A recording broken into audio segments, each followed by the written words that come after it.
Those of you that have gas cylinders at home, please, this video is very important for you if you don't want something bad to happen to you. How many of you have seen those gas explosion videos on social media? Somehow you say, thank God it's not me. Who told you it can't happen to you? Today we are going to be educating our viewers about gas safety. This gentleman has come all the way from Plateau State to come tell us about gas safety. Imagine you just finished cooking and this thing is not switching off.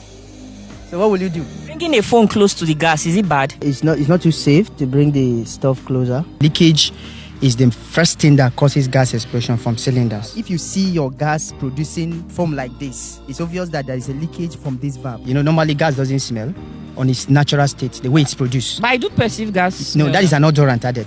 Well, another way to detect gas leakage is through the smell. I remember a man came to refill gas and he told me he has been using his gas since 1985. I was not born then. He's sitting on a time bomb. Mr. Linus, it seems you know so much about gas safety. Can you tell us about yourself? Who are you? And what do you do for a living? My name is Linus Idoko Ejembi. I'm a gas safety expert. I'm into the training, both online and offline, on every level of the business, whether retail aspect, the plant level. You mean you do gas training for a living? Yes. What is the most common thing that causes gas explosion in Nigeria? Well, the first thing is leakages. Are you getting it? Leakage is the first thing that causes gas explosion from cylinders. Are you getting it? So if a leakage is not detected, it can easily lead to gas explosion. So how do we detect gas leakage? Okay, so I'm going to show you how to practically detect gas leakage if you use CAMSYLINDER. So this is a detergent, like any detergent in the house, and you just get like water you see here, then you add a little, detergent to it. That is all. So the first thing is to use this soapy water to spray it on the valve. We call this the valve. So what are we doing now? So we are trying to detect a leakage from a CAM cylinder. This is a CAM cylinder, and the first thing we need to start checking it from the valve. By using the soapy water, you make sure you get it there, make sure you puncture just the cover. So this is it. You spread it around the valve. Now it is obvious, as you can see, the leakage here is producing foam. It's obvious that there is a leakage from this valve. If you see your gas producing, a foam like this around the valve, that means your gas is leaking. What if it's the soapy water? Sir? No, it's not the soapy water. You understand? Now, let's use this as another example. Let's spray water around the valve and see. This is a 12.5 cylinder. Now, just check the difference here. You can't see any, bubbles coming out from any of the side. Yeah. Now, take a look at this. Look at sound. Yeah, it's still coming out. It's still coming out. So, wow. It's danger. So, you need to be retight, you need to be worked on. Okay. You understand? They have to fix it. They have to fix it. Okay. So that is the first method of checking for your leakage if you have a CAM cylinder. Then if you have the 12.5, you do the same thing. You spread it around, you understand, or on the top of the valve. This is okay. The gas can be leaking from the top of the valve or from the side of the valve. You understand? So this is okay. While the top of the valve is okay, but the sides, as you can see, look at it, gas is seriously coming out. You understand? So you need to be worked on. So do you know the most surprising thing right now? I just bought this cylinder. This cylinder, I just bought it. It's new. So what this is even trying to tell us is that some of the cylinders we buy may not even be original, because why would something new be leaking? That's the problem. You see, the problem is the first place that should check this is where you refill it. I think the fault is coming from there first.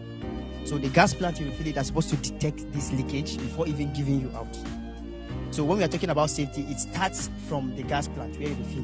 You understand? So what he's trying to say is, if you go fill your gas, those gas people are supposed to check if the cylinder is leaking.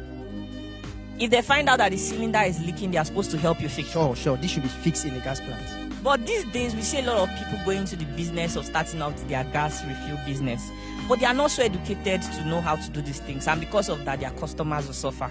So I just hope that those of you watching, where you go to refill your gas, they are educated enough to do all these checks for you. Do gas cylinders get expired?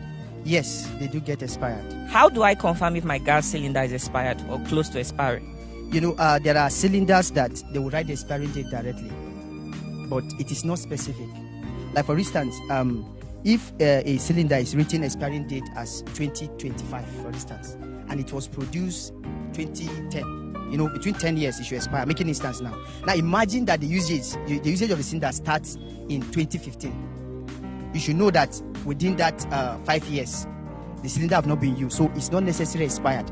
But the thing here is going to recheck it. Are you getting it? You will see on the cylinder it is written last tested.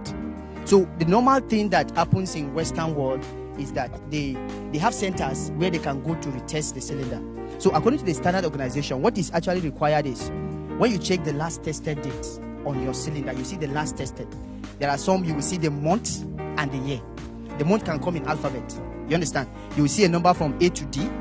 A is the first quarter from January, Feb to March.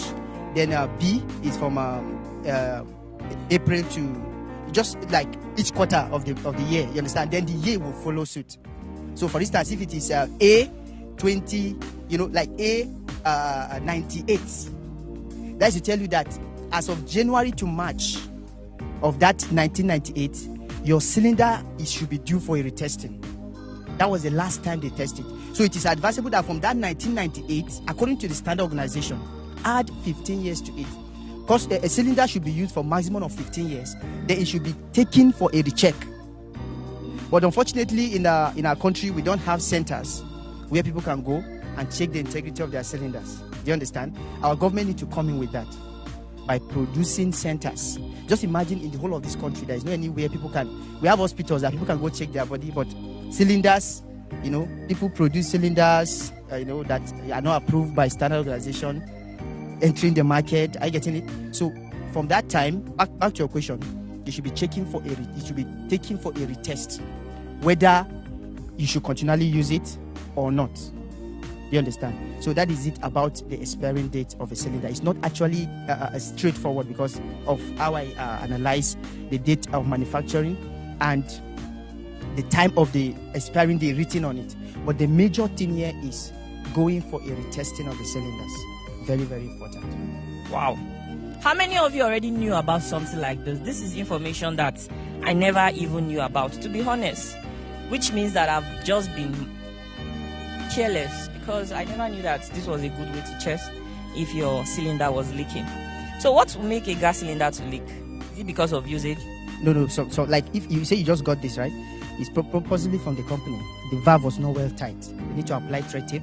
Like when you take it to the gas plant now, what they should do, since there is gas inside, you understand? Of course, I can do that.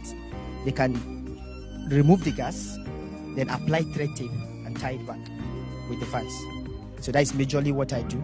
Like if I have a situation like this. Oh my goodness! I never believed that was just the best way you can detect leakage in gas cylinders. What is some other common thing that we ignore that could potentially lead to fire hazard? Well, another way to detect gas leakage is through the smell.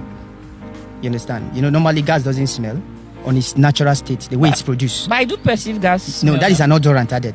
Oh, that's an odorant. Yes, oh, that's an odorant added so that it can create awareness that I'm coming out. We call it ethyl mercaptan. That has been added to the gas to make it smell.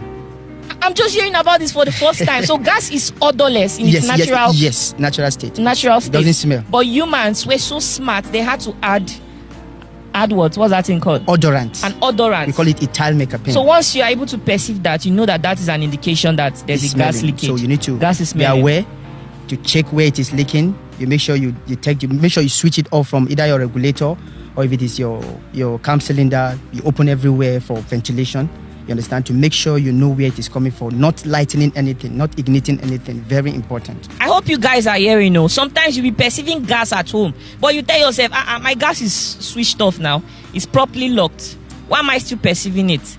There's a very high chance that your gas might be leaking. And to be honest, a lot of people, their mind don't even go there. At all. Some people, when they think of gas leakage, they don't really know that your gas can be off and still be leaking. Am I right? Yes, it can. So I hope that this video gives you all the clarity you need to keep yourself safe. Because we've seen videos on social media. As small as this cylinder is, it has brought down properties. Properties worth millions and billions of naira. it has caused the loss of lives. So fire safety is something that Nigerian government should be putting into so much funding for sensitization. So what are some other common things that we take for granted that could potentially lead to fire hazard? Well, the thing is that a lot of people there are unsafe acts. People act unsafely in handling gas. Like just on Saturday that just passed, a customer of mine nearly could have had a fire explosion. You understand? And what was a mistake? When she called me, I have to go down to see the event, to see what really happened, because I always teach these things on social media. So she called me. I was like, Linus, I would have been dead by now. What happened? Our gas caught fire just this Saturday. And she didn't know what to do. Yes. Now, it was a mistake. She had this charcoal fire in the kitchen. Do you understand? Then she went to refill her gas, but the charcoal was not that burning. It was just almost dying off. So on coming back, she never knew there still fire left in that charcoal. So she was trying to tie a regulator on her cylinder. And when you are tying in some gas will escape. Thank you very much. Gas will be coming out. So in the process of trying to